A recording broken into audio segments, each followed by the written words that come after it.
I officially don't understand Football Manager anymore. It's getting silly. One week we score loads of goals. The next however many weeks we don't score any goals. I don't understand. And today we've got to play Lazio and Juventus.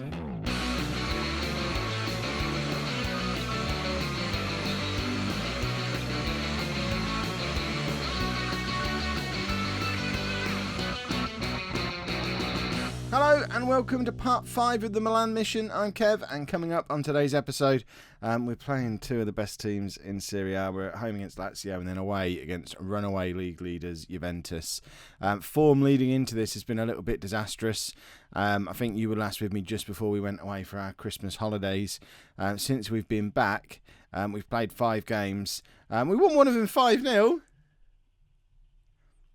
We haven't won anymore, and we've only scored 1 goal across those other 4 games as well. We've only conceded 2 goals in 5 games, so we are becoming a proper Italian team, but these 0-0s against lesser teams are a bit of a problem going into proper games against proper teams. As you can see, Lazio are above us. We've dropped down to 7th place in the league now, and actually more worryingly than the league position, because we've been sort of bobbing around in this top 6 or 7 all season. But the worrying thing is that top 3 are starting to make a little bit of a break for it. As we know, in Italy, it's only the top 3 who qualify for the Champions League, so we have got a lot of work to do. We're now 6 points behind Udinese in that 3rd Champions League spot. It's looking increasingly unlikely that we're going to make the Champions League this season, which just means, you know, it's that little bit harder to restore Milan to their former glory, because we effectively lose a year, which would be a bit of a problem. So we're realigning our goals. The goal for this year is to just try and get into the Europa League now. I think that's a top 5 finish. We're already out of the Cup, so we need a top 5 finish. Lazio are in our sights. We are gunning for them. Obviously, if we win both of today's matches, it could all be completely different. If we carry on the way we've been for the last few games, we might be starting to think about trying to avoid getting sacked because we finished mid-table. Transfer-wise, we did nothing in the transfer window. We had no money to spend, so we still haven't brought anybody in. A few more players left on loan. I say a few, like loads. The only one who was even close to bothering the first team was Juan Mauri, who, I mean, he was never going to get in the team. He's a 1-star player. He's gone.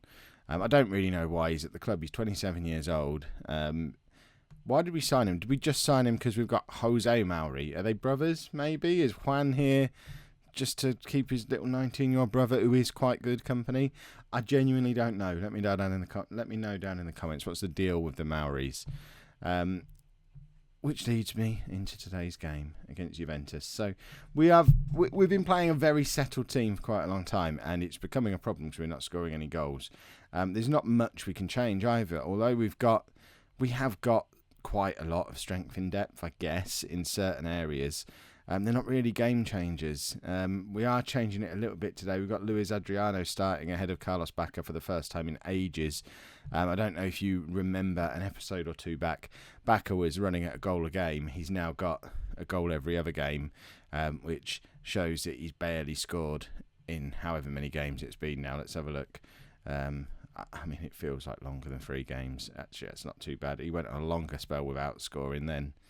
But still, I'm dropping him today because we need to do something. We haven't scored a goal for, 2 or 3 games now since we last scored a goal.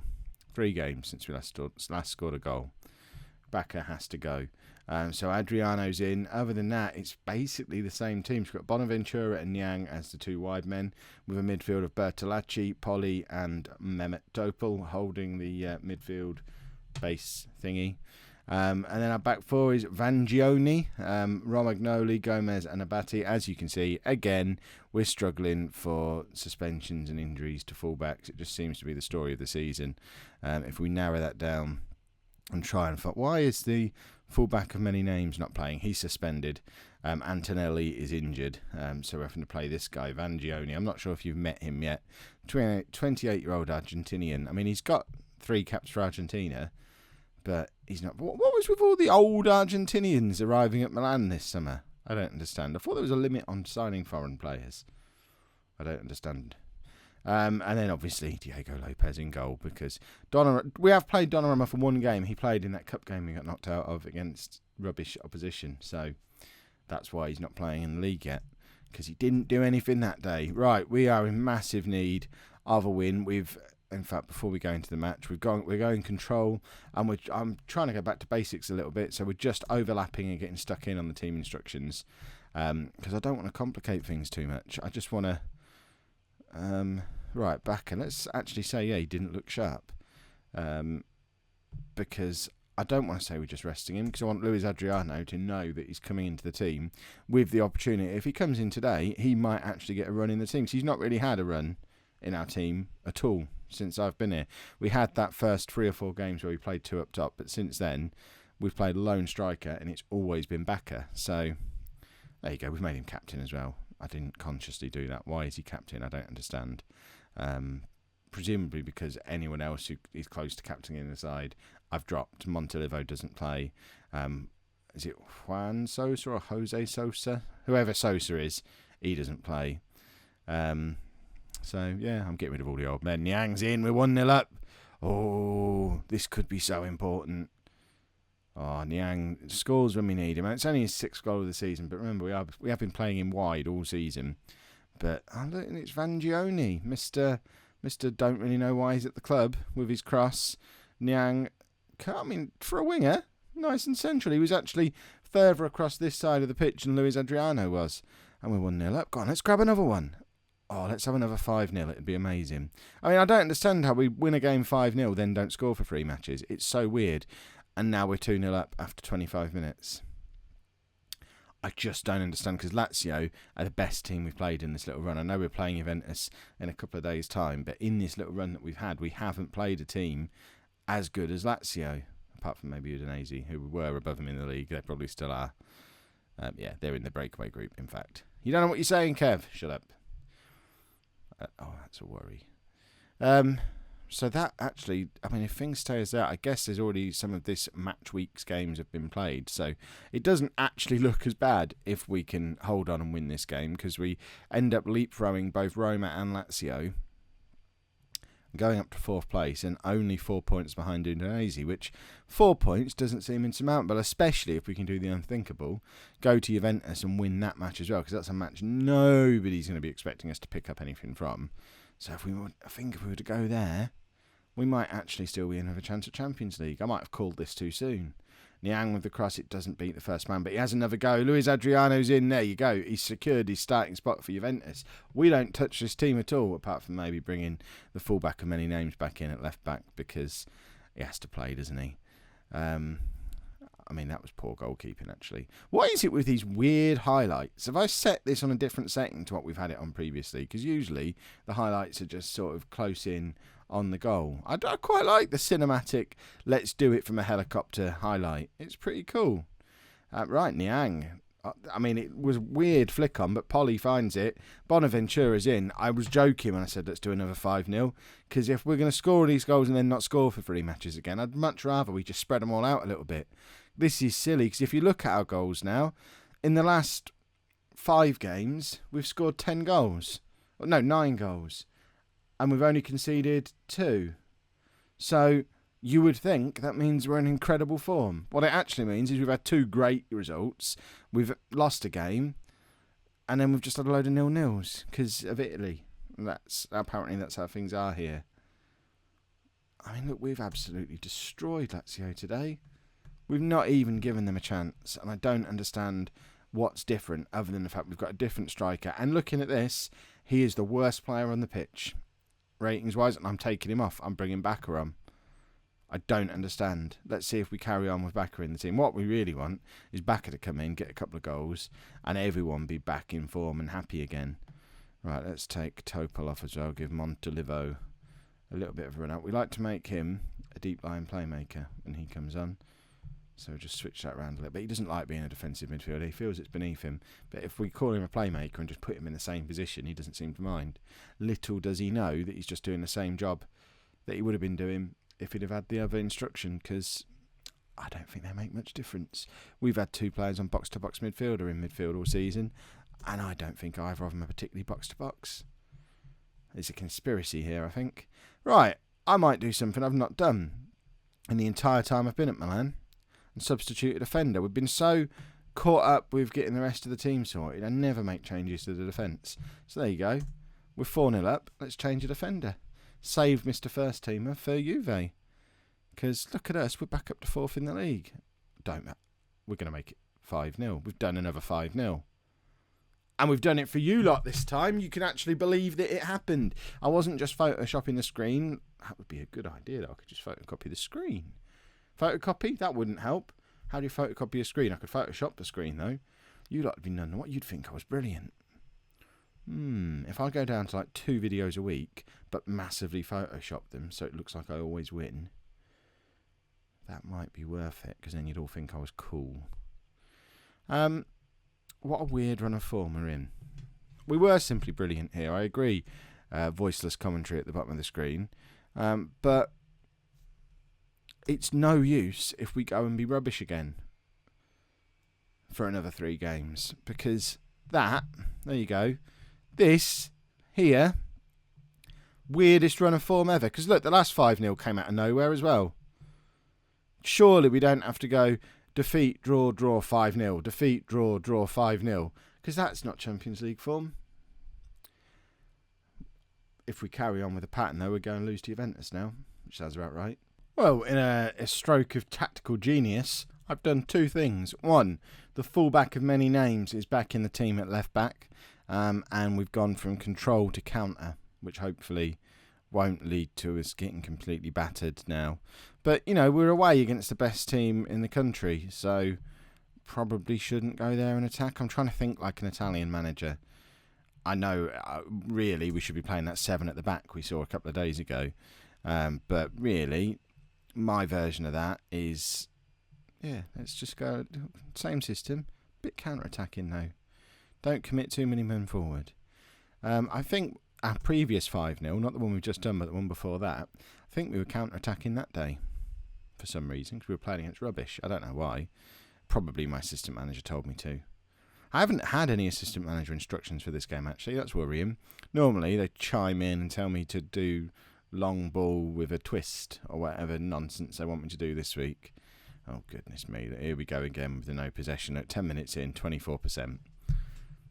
I guess that's not counter-attack. Surely counter-attacking, you sit and soak it up and then pounce, don't you? You don't let them have the ball. Or do you? Do I understand what counter-attacking is? Maybe I don't. Lazio leapfrogged back above us again somehow by the looks of it, and now this result would put us back above them again, presumably on the head-to-head, which someone told me about in the chat earlier in the week, because we just thumped them, so I guess we're ahead of them on the head-to-head. Regardless of what happened in the other match, they certainly didn't beat... Oh, actually, no, did they beat us 5-0? We got smashed by Lazio early on. I think it might have been 5-1. I think we might just be edging the head-to-head by a goal. That's mad. But could be crucial come the end of the season, because that means we only have to finish level on points with Lazio, and we've got them. So that's a positive. Now I can't do the same thing with Udinese because they've already beaten us twice, I think. Inter, I think we beat. Did we beat Inter? I know that was on an episode. You lot should know that. What are we thinking this game? It's half time. We've just had half time. It's still 0-0. Are we happy for this to end 0-0? I think we probably are, aren't we? I mean, we're creating nothing. We're just literally sitting there and letting them have the ball. They're not doing anything too dangerous with it. But, of course, they're Juventus. They will do something dangerous with it at some point. And we're looking stretched here. They've got the chance to get a cross in. Cross comes in. Higuain hits the post, I guess. Oh, no, it's a corner. It must have been a save. No, so we don't want them taking corners. Corners worry me. Oh, what's happened? Why did that all just stop? That was really confusing. But it seems like we've survived it. That was odd. It was like the match engine intervened. They were about to score and it just said, no, we're glitching, don't worry. Got you back, Kev. We're sorted. They're coming at us again. At what point do we stop counter-attacking and just try and control this game ourselves? Because we've not had a shot on target yet, which isn't really acceptable for a team trying to get into the Champions League. And I guess that answers my question. Now is the point we try and get into the game ourselves because we're 1-0 down, which puts us back below Lazio. I mean, we got to remember, we came here expecting to lose this game, but a little bit hopeful that we might be able to pull something out of the bag. Because on our day, we're a good team. We're just really, really inconsistent at the moment. I don't really know how to fix that either. Look at Juventus' goal difference compared to everyone else's. They're just so much better than every other team in this league. It is ridiculous. We have got our work cut out to close that gap down. Right. Luis Adriano's been rubbish, hasn't he? Bacca gets to come on again. I might actually bring Honda on as well. And just throw a few men forward, see what happens. So we'll make him a playmaker. We're going to make him a playmaker as well. Let's make some play. Let's do that. And hopefully just a little bit more creativity. We just need a goal. Perhaps we should have brought on an attacking midfielder and lost the holding player. Have I missed a trick there, maybe? But is that pushing it too far against Juventus? We're only 1 goal down. We are playing against a team that are full of goals. So we don't really want to just invite them to come and score 2 more goals, do we? We want to keep it tight-ish and then just nab a goal somewhere. Which, bearing in mind we still haven't had a shot on target, probably isn't likely anyway. So just keeping it at a respectable 1-0 will do. Oh, I'm getting so... I'm too much like this league now. Right, let's go attack him. Why not? We've got nothing to lose apart from goal difference, and apparently that doesn't matter in this division. So, right, go on. Lump it forward. Shall we do the old long ball? Let's do the route one. Be more expressive. We all love it. We don't know what it means. We don't know what it does. But I keep getting told to do it. Why not just do it? Let's see what happens. Oh, go on, Bennett. It nearly led to a... I mean, we haven't even changed to it yet. If we'd have conceded a goal there, it wouldn't be the fault of the route one. Are we going to get a chance, do we think? We're into the last minute or so, and it's Juventus attacking again. We have not had a shot on target in this game. We have been completely outclassed. Another goal line clearance. They have battered us as badly as we battered Lazio, but somehow we've kept them to just 1 goal. We've actually done incredibly well to finish on a 1-0 here if we manage it. So we can hold our heads up high on this episode. This wasn't one we were supposed to get anything out of. But it would have been nice, wouldn't it? Even then, at the end, when I'm saying it, I'm thinking, if I say this now, the match engine might just want to prove me wrong. It didn't. And that leaves us sitting after 24 games. So what's that? 14 games to go with 4 points off the Champions League. As we were at the start of the episode, really. That 5-0 did nothing. We're still 4 points off the Champions League, and we're still below Lazio. What a stupid world we live in. If you've enjoyed that episode, make sure you pop a like on there for me. Subscribe to the channel if you'd like to see more. Thank you very much for watching.